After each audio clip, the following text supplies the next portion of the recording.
what you wrote is that for most of my years, homophobia did not consciously exist. I always accepted anti-homosexuality as a justifiable and natural order of events. And what jars you is when you were living on West 58, the murder of a homosexual male took place in your building. Could you just share that?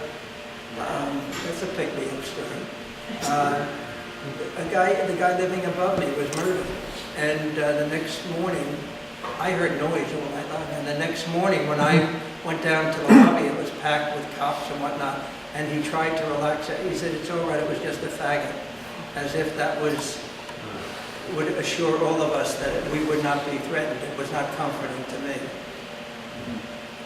And do you have any other cheerful questions? No. But I mean, that jarred. The main thing about my coming out, I had been in the civil rights movement. I had been in a sit-in as early as the 50s, and I was dealing with my rage about racism in the country, and then I was involved with men and women who were coming out of prison, and I was angry at the way society treated them, but I had not yet made the connection to my own life.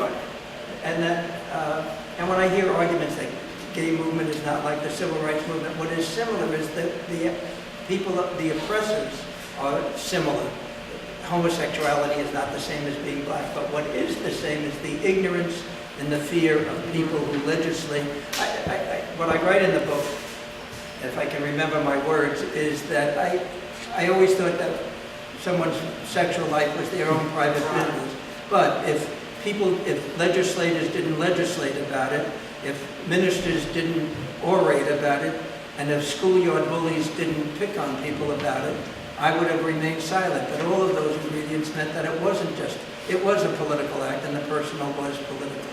And so I made that choice in '73, and I thought that my life would be disrupted, and I found out that most of my fears were in my head, and that the people who loved me, and that certainly the men and women at Fortune, it was not an issue at all.